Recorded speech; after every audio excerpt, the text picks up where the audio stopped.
sharing here going. We have an awesome presentation for you guys. And today's topic is centered around data-driven e-commerce tools and how to leverage them to supercharge your growth. And this comes to you from the D2CX community. If this is your first D2CX event or you're not too familiar with this community, it is a community of e-commerce and D2C leaders built up of people that run amazing brands, amazing agencies, and a lot of companies that partner with these amazing brands as well. And so we get together pretty often for virtual and in-person events to share best practices. So we're super thankful you guys could join us here today. And we're in for a treat. We have some really amazing speakers. First up, we'll have Brendan Manley, founder and CEO of VirtualAd. We know VirtualAd very well over at Gorgias. We've actually been partnered with them for over a year now. Brendan has a great presentation lined up on basically how to use data to accelerate acquisition and growth of your e-commerce business. And I'll let him get more into that. I'm going to cover, okay, you've now brought in these amazing customers. What are you going to do to retain them? And then we'll wrap up with Castille too, from our longtime partner at Clearco, on okay, you've got the customers in, you're building great relationships with them. What are you going to do to scale that up to beyond? So we will get into those three great presentations. Just a reminder for you guys, if you have any questions, just throw them in the chat there. We love getting questions. Or maybe just some comments and feedback. Feel free to share those in the chat as well. We'll be engaging with you on screen. We have a Q&A lined up at the end. Plus, we also have people in the chat too that will be answering your questions as well. And then, of course, feel free to share this on LinkedIn or social media. Just use the hashtag D2CX so other e-commerce leaders like yourselves can find this really great content. And before we kick it off, just a little sneak peek here. We are giving away a pair of AirPod Pros throughout this presentation here. The winner will be picked from the chat, so make sure you're in there asking questions. Leaving your own best practices and tips too are certainly welcome, and we'll announce the winner at the end of the webinar. But without further ado, let's welcome Brendan up from VirtualAd for advertising a post-iOS world and how to overcome those challenges. Thanks, Laura. I am just going to share my screen here.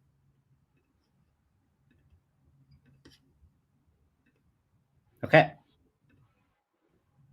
Yeah, thanks, Laura, for the introduction. So I'll kick things off. You know, it's no secret that advertising in a post-iOS world has created pretty significant challenges for marketers. You know, as marketers, measuring has become increasingly more difficult with people opting out of being tracked due to Apple iOS 14 updates. Cookies are going away, and customer data loss has just become a reality nowadays. Conversion costs are increasing, and they have been increasing for a while. So it's making it that much more difficult to run profitable campaigns online. Because people are able to opt out of being tracked, your targetable audience sizes are shrinking, making it harder for marketers to reach new potential customers. And scaling ad spend has become harder and harder for brands to do.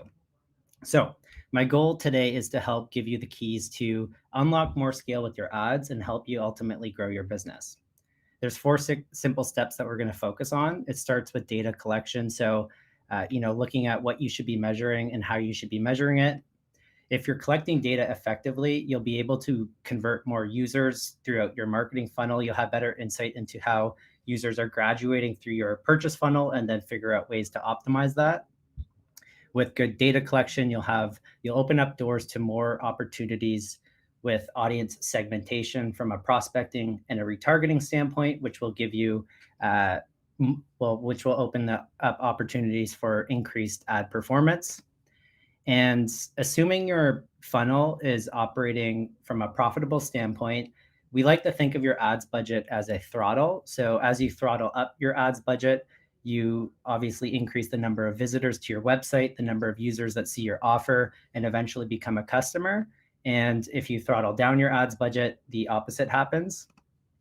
So let's get right into it. So we'll start with step one. What should you be measuring as a marketer or a brand owner, and how should you be measuring it? So you can start with a simple profitability formula. The first variable is visitors, so the number of people that are clicking on your ads and visiting your website. You can multiply this metric by the number of users that are graduating through your purchase funnel and eventually becoming a customer, and multiply that by your average lifetime value, and that gives you a revenue metric. Now, we like to look at lifetime value because it's a better representation of current and future revenue. So you have better insight into how your ads might impact net revenue. It's instead of looking at just trackable purchases, which is great from an optimization standpoint, but if you look at LTV, it gives you more flexibility with your cost per acquisition, and gives you a bit more confidence with paying a bit more for a customer, and increases the speed at which you can start to scale up your campaigns. Taking that revenue metric, you then subtract your variable costs, so production costs, payment processing fees, shipping costs, things like that, and that gives you a profitability formula. So if we were to look at the first three, visitors, you can pull this metric directly from your ad platforms. It's the number of outbound clicks on your ads. Lifetime value can be pulled from your e-commerce data. So, a Shopify, there's apps like Lifetimely, which do LTV cohort analysis. There's platforms like Hyros or Wicked Reports, or you could do an export to a CSV of your customer data and do a manual calculation. So those two metrics are sort of at your fingertips, but graduation rate is a bit more complex. There's some custom tracking that needs to be set up so that you can measure how people are moving throughout your purchase funnel. So we're going to focus a bit more on that. Again, graduation rate, the rate at which users get from step A to B to C to D to eventually becoming a customer. And having this insight's super cool because you can start to, as you collect data over time, you'll have a better understanding of where you should prioritize your optimization efforts to improve the rate at which users are converting and becoming a customer. So it can be set up using Google Tag Manager in combination with Google Analytics. And we'll talk about some options for you to set this up for your business closer to the end of the section. Two is all about conversion. So now that you know what your profitability formula is and you know what you should be measuring, the goal now is to collect data and understand how users are converting throughout your purchase funnel, and then identify areas to optimize the rate at which they're converting to in turn extract more revenue from your visitors to your website. So we're going to go through a basic example here. On the right-hand side, you have your graduation rates. You can see the number of people getting from product page view to add to cart to initiating a checkout and eventually becoming a customer. But we'll notice right away that there's an unusually low graduation rate from people viewing a product to adding a product to cart. And so now that you have this information, you can try to figure out what are ways that you can improve upon this metric. First off, if you didn't have drop-off tracking, it's hard to assess or diagnose like what the core issue is. Perhaps your assumption is that it's related to your ad performance is saturating, maybe the ad platform's hitting a plateau, or there's increased competition, maybe your website's slow. It's just difficult to know how to improve your purchase conversion rate when you don't have that drop-off information. But with drop-off tracking, you can now be like, okay, I want to zero in on this specific step and improve the rate at which users are getting to that next step. So we want to go through an example here that will show you how, what would happen, or actually let's go through a few optimization opportunities. So looking at the marketing side, let's just focus on the first two. So stronger ad relevance.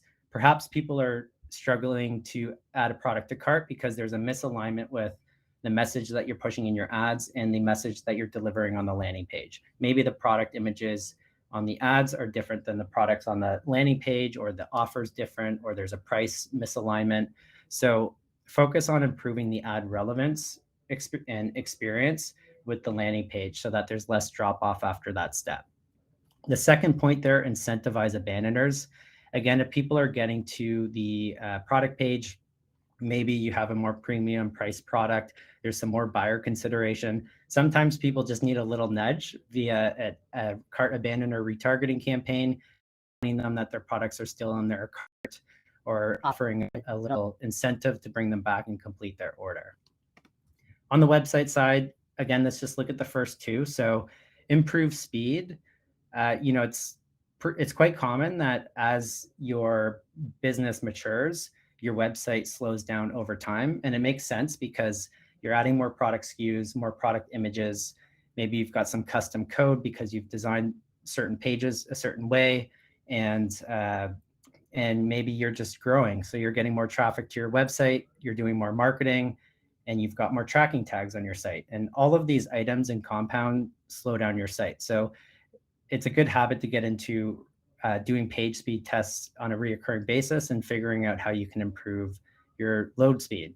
And there's studies that say on average, there's about people's user attention is around 8 seconds. So every second that passes, you lose new potential customers. And the unfortunate thing is you're already paying for those users because they're seeing your ads, clicking on your ads, and then dropping off because your site's loading too slowly. And then the second point there, custom landing pages. Again, there's a whole psychology behind optimizing your landing pages to convert. And it's, whether it's one offer, not having links off of the website, like menu bars or footer links, making sure the call to action is above the fold, or there's a sticky header so that it's always visible as people scroll down, having high quality product images and product videos. I highly recommend investing into custom landing page experiences because it's just going to save you money in the long run, especially if you're scaling up your ads budget. So let's go through a few examples. So if we were actually to implement some of these optimizations, how would it impact net revenue? If we were to improve that add to cart rate by, let's say 5% for this example. So thinking back to our profitability formula, we look at the number of visitors. So people clicking on your ads, in this example, 314,788. Multiply that by the rate at which users are graduating through your purchase funnel and eventually becoming a customer. That by your lifetime value, which is $94 in this case, gives you your revenue metric of 752,940.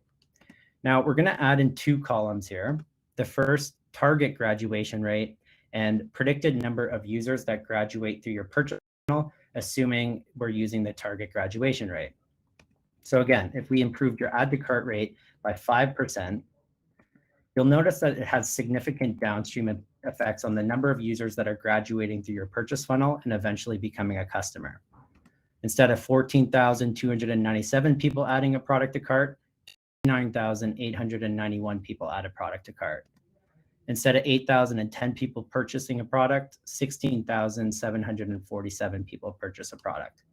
And that equates to $1.5 million of revenue with a 209% increase of incremental revenue, $821,000. So this is obviously a massive improvement, and it might be difficult to go from a 5% to a 10% add to cart rate. But the point is that any incremental improvements have major downstream impacts positively on your net revenue. So even if you improved it by 1% or 2%, you're going to see major effects on your net revenue. Okay, step 3, segment. This is all about leveraging data to better segment your audiences from a targeting standpoint to improve your ad performance. On the prospecting side, here's a screenshot of your Facebook events manager. You have all of your standard tracking events like add to cart, purchase. There's one custom event there at the bottom.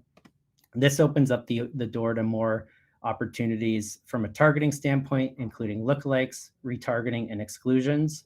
Lookalikes being able to target people that with similar characteristics or buying behavior to those that have purchased the product on your website in the past or executed certain actions based off of the events that you're tracking that are valuable to your business.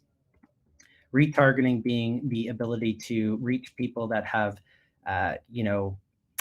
interacted with your brand on or off Facebook in the past, and exclusions being a way to reach people or exclude people or not target people that you don't want to target. Maybe they're people that purchased the product or purchased the product in the past 30 days or something like that.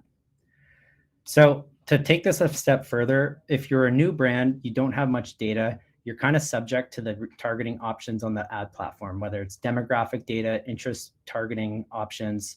Maybe you have some social media followers, so you can build some lookalikes off of that. But if you're a brand that's been around for a while, you have a lot more opportunity to reach high intent audiences and provide the platform that you're advertising on with more signal volume to optimize and improve performance. On the retargeting side, here's a basic retargeting flow. Let's just zero in on a few sections here. So in this example, there's 2 landing pages. There's some custom product pages, and there's the home page. And let's say you're driving traffic via TikTok, Facebook, Instagram, Snap, YouTube, different platforms. People that get to these pages but then don't go to the next step, don't add a product to cart, don't make a purchase, you can retarget them with 40 on Facebook and Instagram or TikTok, maybe the past 45 days, with something a little more educational. Maybe it's a video explaining some product features or benefits, and trying to nurture those users and entice them to come back and explore your website a little bit further. And then people that add a product to cart but don't purchase, you can enter them into a retargeting sequence. So maybe it's a 3-day, 15-day, 30-day retargeting sequence, where the first 3 days, there's no discount. It's just a little nudge reminding them that they have products in their cart. If that doesn't do the trick, then you can retarget them maybe with a discount, 10% off or something like that. If that doesn't work, as a last ditch attempt after 15 days, maybe a bigger discount or an exclusive offer, something that expires within 24 hours. So there's some urgency or fear of missing out, and trying to get them to complete their order. Now, the whole idea is that we're leveraging data and custom tracking events throughout your website, and you can really track anything that you want in order to customize the messaging and meet users where they're at in their buyer consideration, and ultimately also improve the advertising experience for the users and create more personalization with the messaging so that you can convert more users and get more bang for your buck. Step 4 is ad throttle. The idea here is just explaining, when's the right time to throttle up your budget and throttle down your budget. We're going to look at 4 different stages. Throttle down, I would suggest not running too many ad campaigns if you're still in product validation phase. Maybe you've launched a new business. I highly recommend getting some organic success with your business before spending too much on ads. Maybe you're doing some experimentation to test the market, but you want a profitable funnel and an operating business that's successful before you start to scale up your ads, because advertising is super expensive. Maintain speed. Your funnel's converting. You might be doing some experimentation and you're optimizing to improve results. So continue what you're doing in order to get yourself to a position where you're ready to scale. Throttle up. You've got a profitable funnel. You've got good cash flow, good working capital. You're ready to grow. And so at that point, you could try to figure out strategies and tactics to scale up your campaigns. And then diversify. At the end of the day, most ad platforms have some type of law of diminishing returns. You tend to hit a performance plateau. And at that point, there's opportunities to diversify your channel mix. That's it for my section. I hope that was helpful. The VirtualAd team's offering a few free audits between now and August 15th. So I've included this here. I think Laura's got another slide at the end that summarizes all of the different offers. But part of what we offer with our audits is a full funnel CRO analysis, specifically for your purchase funnel, user drop-off benchmarking, an ad account hygiene check for your ad accounts, best practices with tracking and measurement, specifically for your website, a new channel opportunity analysis, and actionable insights. And we're offering 5 free audits. We only do a limited number of them every month due to capacity. And so this offer is available August 15th. And Laura, I'll pass the next section off to you. Thanks, Brendan, for the awesome presentation. Looks like you got a couple questions in the chat there too, which is awesome. And then, guys, we'll of course have time at the end too for Q&A, so keep those questions coming. With that being said, I'm gonna be speaking, now that you've mastered acquiring all your new customers, I'm going to be speaking a bit on how do you retain those customers, and why that's important to keep getting the repeat business from those customers. So let me share my screen here. Perfect. All right. Yeah. So once we've gotten those customers in the door and we've gotten them to purchase from us, the job doesn't end there. We want to continue building that relationship with them, increasing that lifetime value over time, and ultimately bringing in more sales to our brand.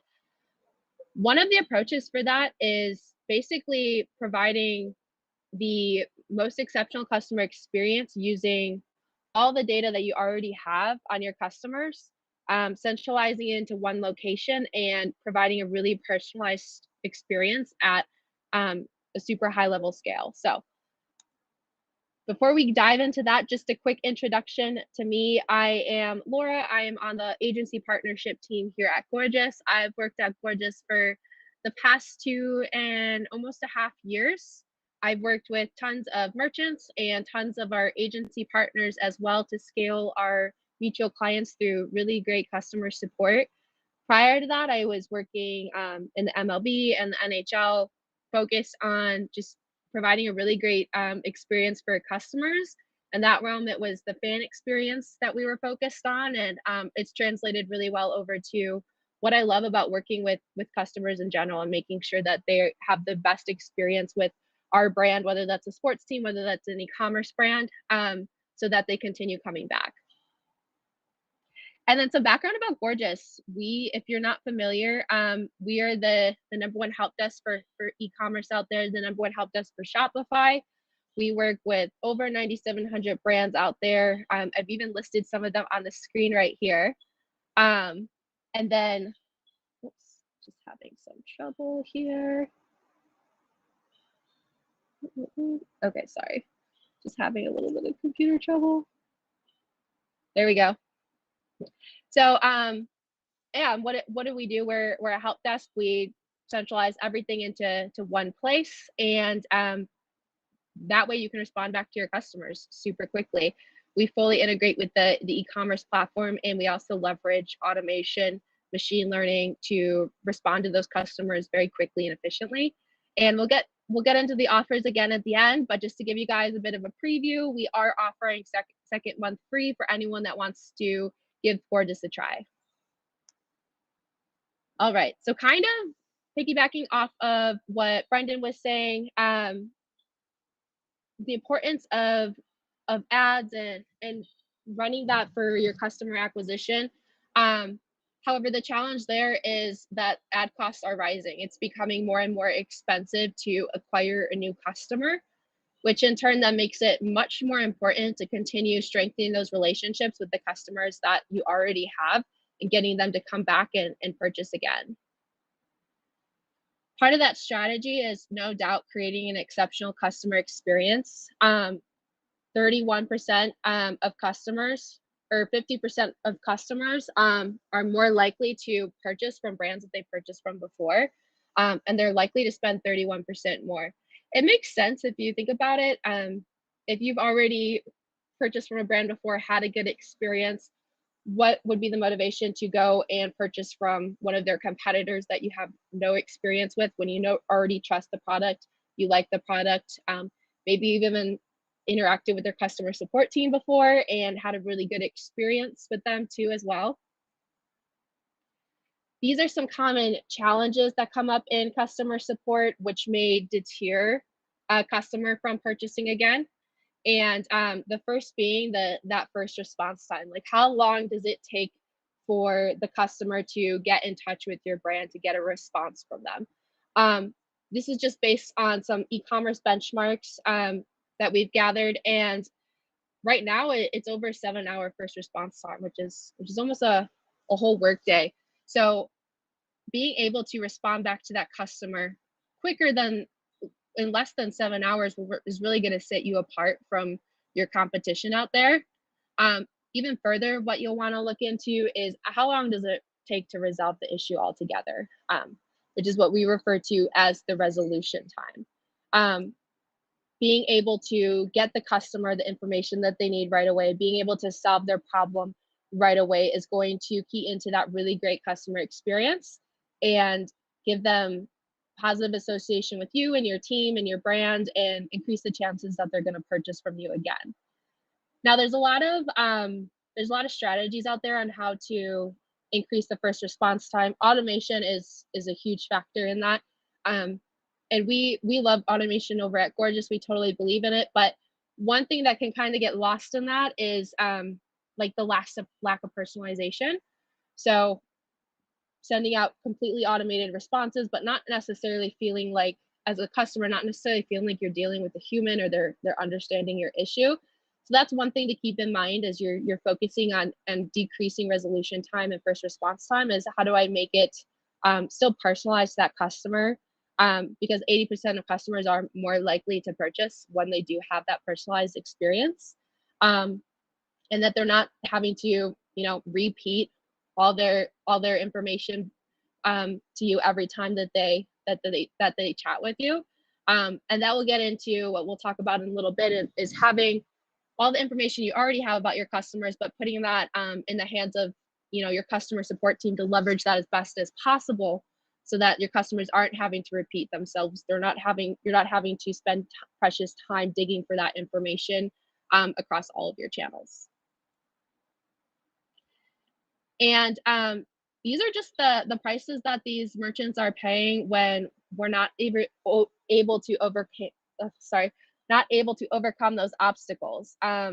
Slow response time means we're not running the support as efficiently as we can, which means you might need to hire 1 to 5 extra agents, especially for the busy holiday season, because it's taking so long to get through tickets.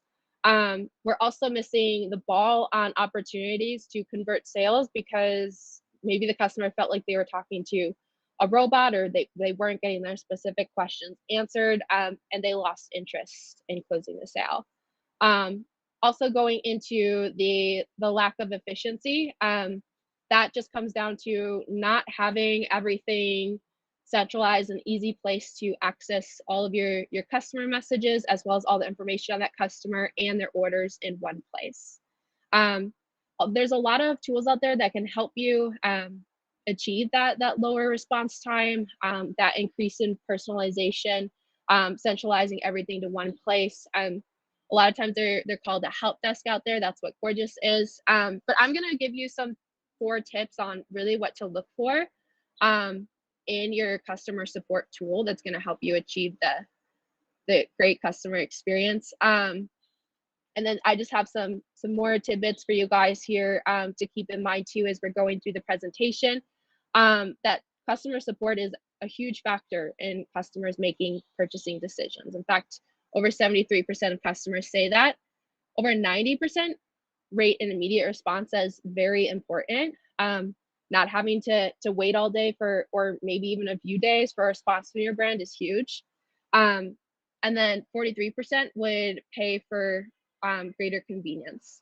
And so what that comes down to is not only getting back to customers where they are when they're contacting you, but also making information easily available to them as well, so that they can effectively help themselves before having to reach out to your team. So my first tip here is just understanding what your customers are asking. For this, I recommend getting some type of tracking in place to understand the different types of questions that your customers are asking. There's probably 10, maybe even less of them that cover 60% of your total tickets. It's very likely like transactional questions. So wanting to know about the status of your order, wanting to know, what the sizing is like on your products, what is your return policy. These are things that there's many customer support agents out there spending like all day long answering, that can be easily automated, even in a personalized way, to get that customer that answer quicker and save the team time.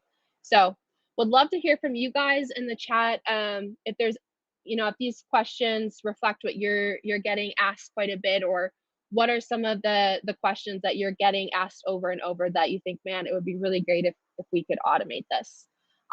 Again, the first step there is just to begin tracking what the questions are, so you understand what you can automate. And with that, there's a lot of tools out there. Gorgias, for example, and a lot of help that's out there. There's a tagging function to it, in which tickets can be tagged manually, or in Gorgias's case, automatically, as the messages are coming in. And then ideally, you have some kind of statistics within your tools, or somewhere you can export that data to it, to analyze it and understand, okay, here are my top 10 questions, and this is what I'm going to either work on automating, or maybe I'm going to, maybe sizing is one of them. Maybe I'm going to work on making our sizing chart more readable, more digestible on our website, or easier to find. Really just to cut down on, again, the time that support agents are having to spend answering these transactional questions, as well as making a better experience for the customer to find the information they need when they need it. And we talked a little bit about personalizing the customer experience. With there being so much competition out there, it's becoming more and more important to make that conversation with the customer as personalized as possible. When we're talking about, the importance of data in your customer experience, having all that information at the fingertips of your agents, this is really where you're going to leverage it.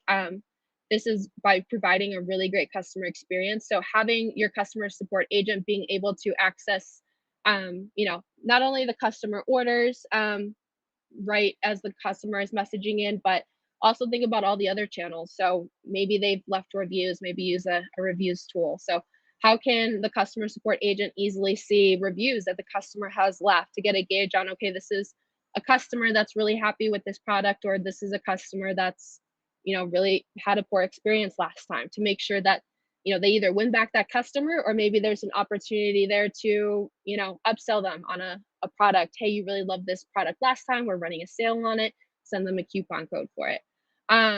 Making them feel like special, like you remember them, you built a relationship with them, is going to increase the chances that they'll repeat purchase from you again. And then getting back to the automation, we definitely want to utilize that in whichever tool we're using, but we want to be able to pull that information quickly. So getting a tool that integrates with your e-commerce platform, maybe you're using a subscription service, getting a tool that integrates with that, having templates built out where you can ideally automatically pull that information in templates, or easily access that information and copy and paste it into templates, so that you can get back to customers super quickly, handle more customers per customer support agent, run more efficiently, and provide a really personalized experience. The other side of automation is just being able to use it to prioritize your tickets. So rather than answering things on a first come first serve basis, think about, okay, what are the really urgent issues that I want to make sure I deal with first ahead of every ticket. So one case could be, maybe someone wants to cancel their order, or they want to change their shipping address, or so on. How can I make sure I am getting to those ones first before it's too late, and we ship out the item, and we have an unhappy customer because the item went to the wrong address. So getting a tool that can understand what customers are asking is going to be huge to help you do that much more quickly. You can do it manually, but you're going to be much quicker by getting a tool that just understands intent and sentiment of messages. This goes beyond just what the customer is asking, but maybe they're leaving, negative messages on social media. So getting a system that can easily flag that, so that you can deal with those inquiries right away too.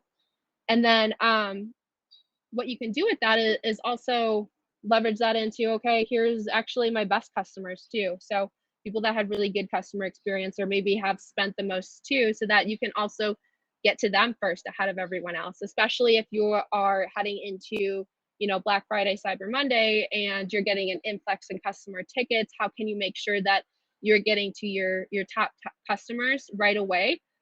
It's by utilizing that customer data on how many orders that they have, how much they've spent, easily connecting that to whenever the customer message is in, and being able to quickly identify them as a VIP customer and treat them as such. And then my next tip here is just taking, all the analytics from your support tickets and using that to unlock future sales. So what you can do is start measuring, the conversion rate on your chats. This can be from chats that come in just like inbound, or maybe you want to use some type of proactive chat feature as customers are shopping live on the website.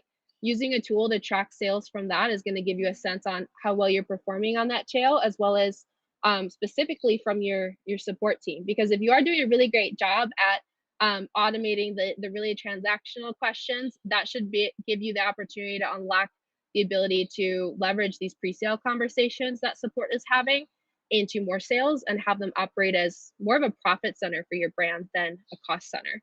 And same goes for text and social media.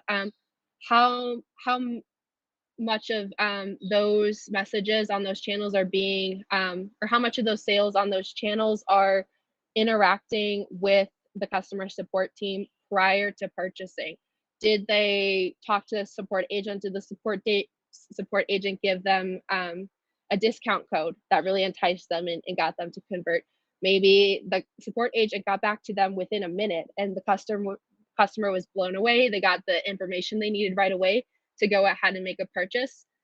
Being able to tie that to your customer support team is huge. It's also huge for customer support managers needing to showcase to leadership on how they're not just costing the brand money, but they're actually bringing in more sales by providing a really great customer experience. And then just wanted to share with you guys this quick customer story here from Super ATV, a customer. And basically just a testament on removing those silos of data, having all your messages in different places, from Facebook to live chat to SMS to email, by bringing them into one place, along with all that customer data like order information, loyalty status, reviews, and so on. By bringing that all into one place allows them to speed up their support. In this case, Super ATV actually decreased response time by 84%, and resolution time by 82%. So this is just a great example of how thinking about how data impacts your customer experience and how you can incorporate a tool into that to help your team be more efficient, provide a better experience, and ultimately bring in more sales. And with that, I'll wrap up my part of the webinar. And if you guys have any questions, feel free to throw them in the chat. We'll also do more Q&A at the end, and we'll have some special offers. But I will pass it off to Castille.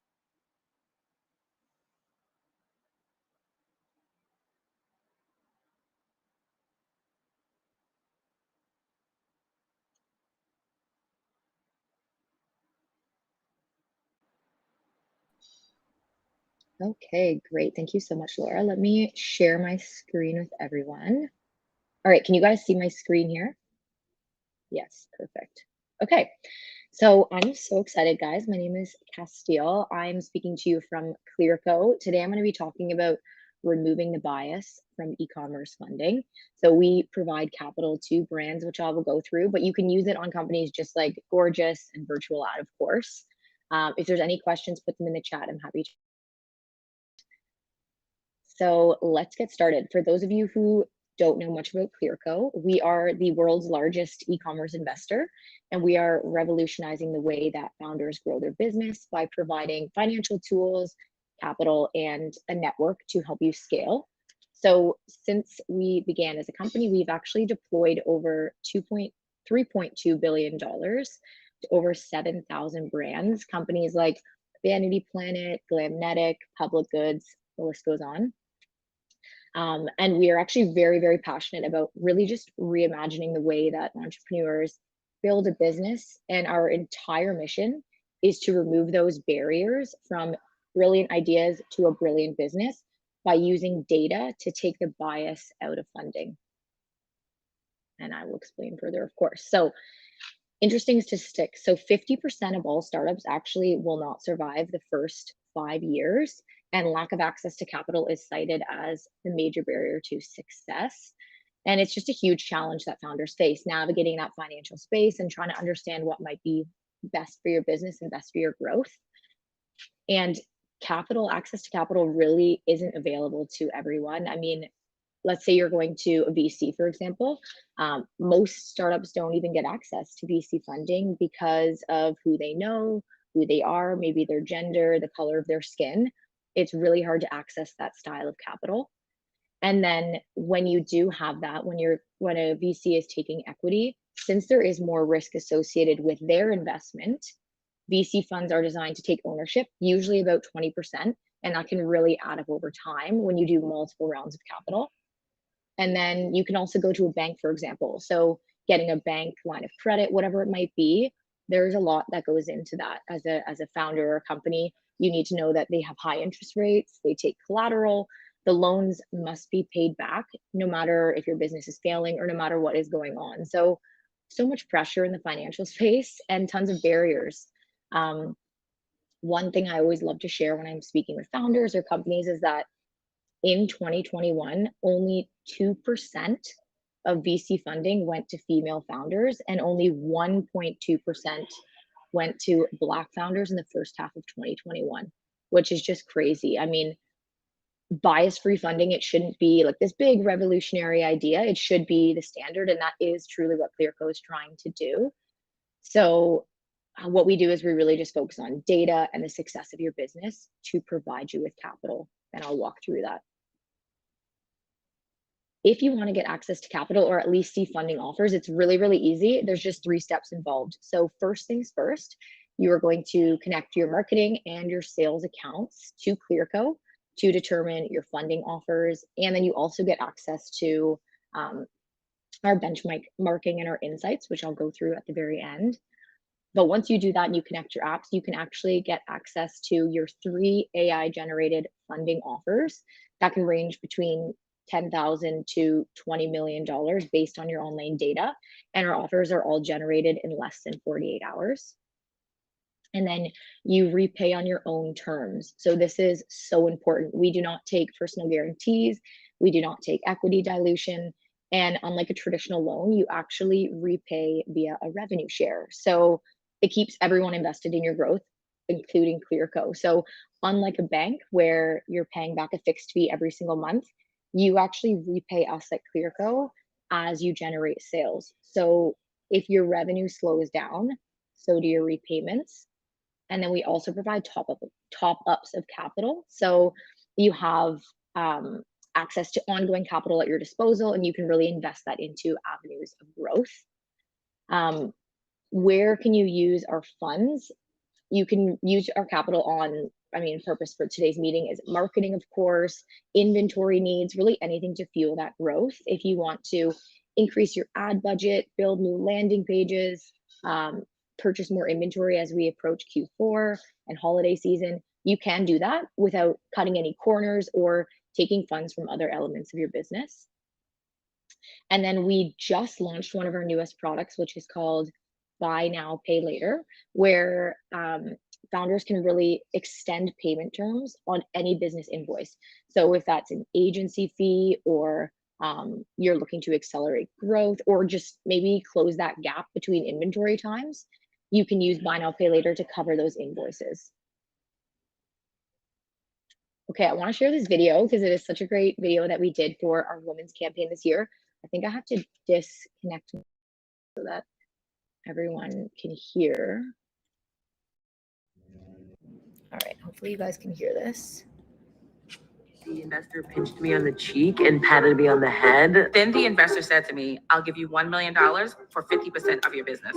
I had told him that I was pregnant. You must be winding down your business then, right? Do you even know what a P&L is? Like, I know what a P&L is. I wonder how he thinks of me. We love you. But I said, what the fuck? I don't need you to love me. As female founders, we have to deal with all of that. On top of running a business, We have to prove we're worthy of respect. in order to be worthy of investment. Our greatest achievements have been that our business has grown almost 260%. Tushy has sold over 1 million units to date. Ruby Love's revenue is over $50 million to date. We did $750,000 in 30 days. I don't need to be more this or less that to be worthy of investment. The numbers speak for themselves.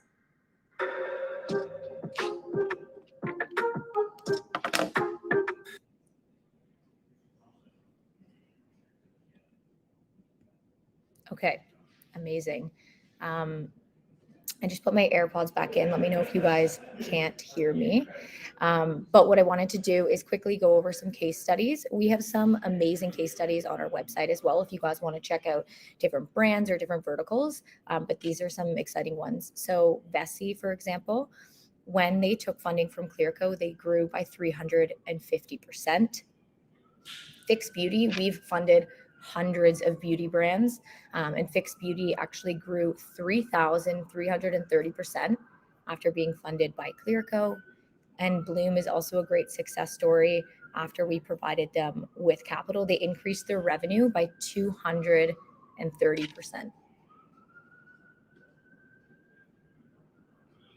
So really what we try to do at Clearco, and we do it very successfully, is focusing on data and leveraging that to make funding decisions. So we really just use analytics and AI to provide you with funding offers. All of our offers are literally generated based on your business's success. And to date, this is something I'm so proud to share. We've deployed over 3.2 billion across 7,000 companies. And of that, we've done it to 25 times more women, 9 times more Black, Indigenous, and people of color, and 7 times more LGBTQIA+ founders than traditional VCs, which is amazing. Really what we're talking about today, I mean, you want to optimize your marketing strategies and make sure that you're paying attention to your customers' needs. That can be super expensive. So Clearco wants to be able to provide you with the capital to do so you can succeed globally or hit those growth goals that you might have without having to go down some traditional funding routes that have a ton of barriers. And then this is the last thing that I'm going to cover with you guys today. But when you do connect your accounts at Clearco to view funding offers, we also offer free benchmarking and insights tools where you can compare your insights to over 30,000 brands in our community. So what I mean by that is when you have your account, you can view things like your revenue growth, your return on ad spend, average order value, and you can compare all of that to other brands in your vertical or in your category. So if I'm a founder, I can take funding from Clearco and really make knowledgeable decisions as to where I should be allocating that capital. So let's say, for example, I have like a really low conversion rate compared to my competitors. I should think about where should I invest this new capital to make sure I can change that conversion rate. Is it going to be SMS marketing, email marketing, whatever it might be? Now you have the access to capital to create that change. That is essentially everything that I wanted to cover. I will say we are offering up to $500 credit on top of the first capital advance to whoever joins from today's webinar. And if you have any questions, post them in the chat, or you can reach us at these links here. Thank you, guys.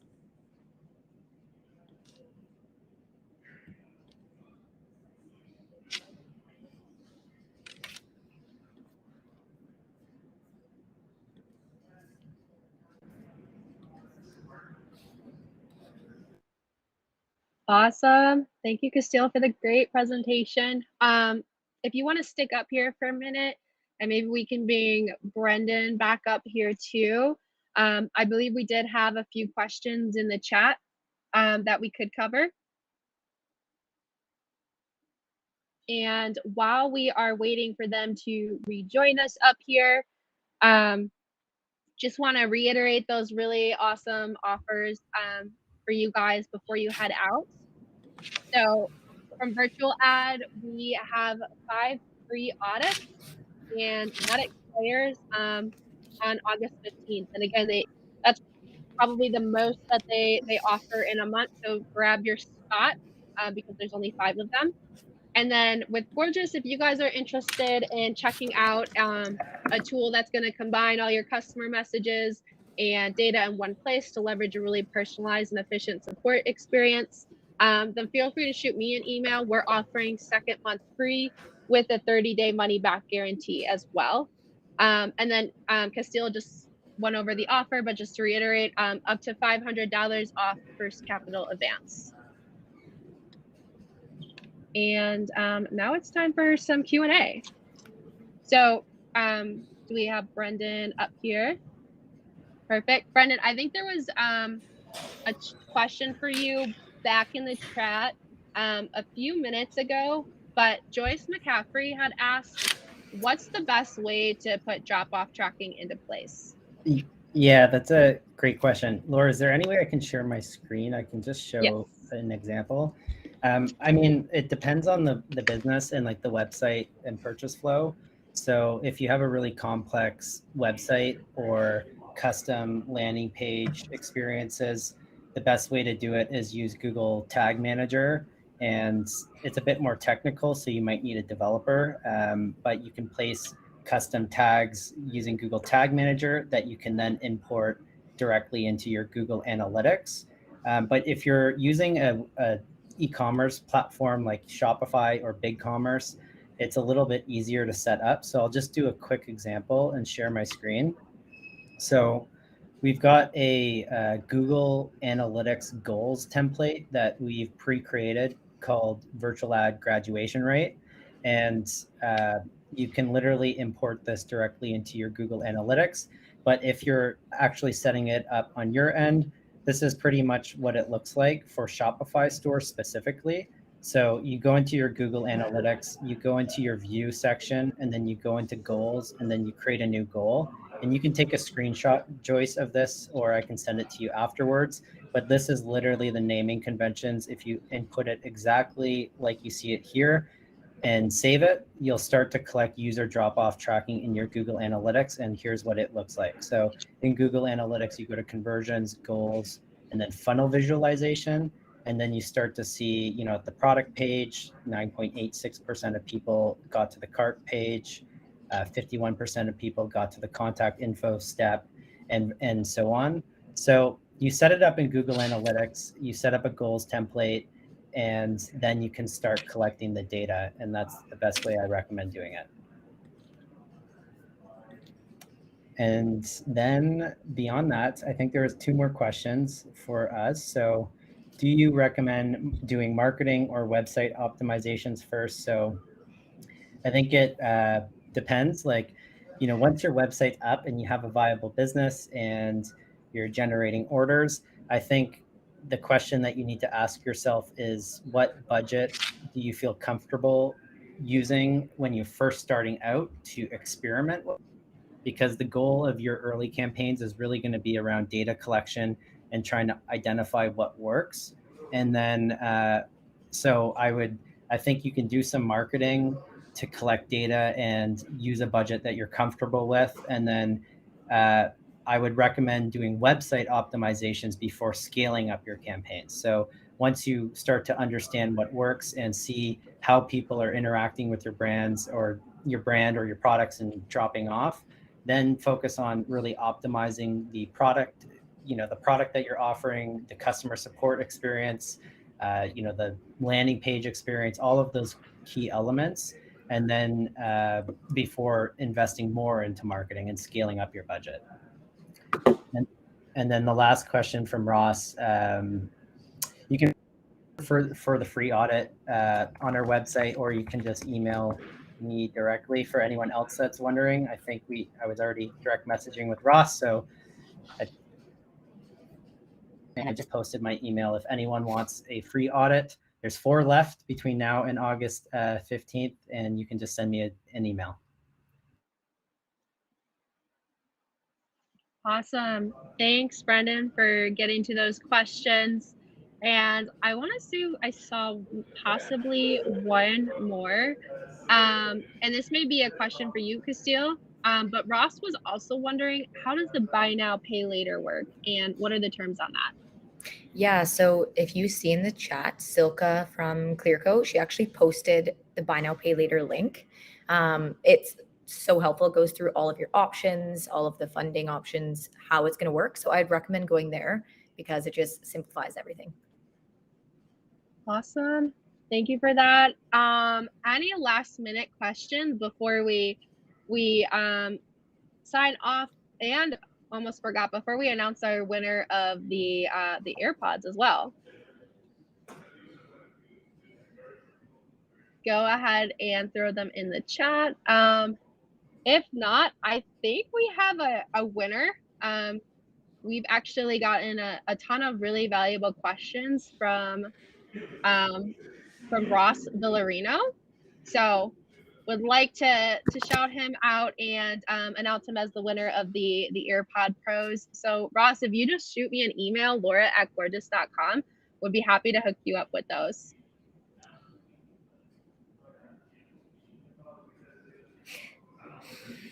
Awesome. And with that, we'll be leaving you guys. But again, thanks for joining. We'll be sure to check out the D2CX website for more webinars from our agency partners, our VC partners, and our tech partners as well. And then, of course, if you have any questions, you have all of our emails, so don't hesitate to reach out and take us up on those offers. Right, bye. Bye, guys. Thank you. Have a good one. Thanks, You too. everyone. Take care.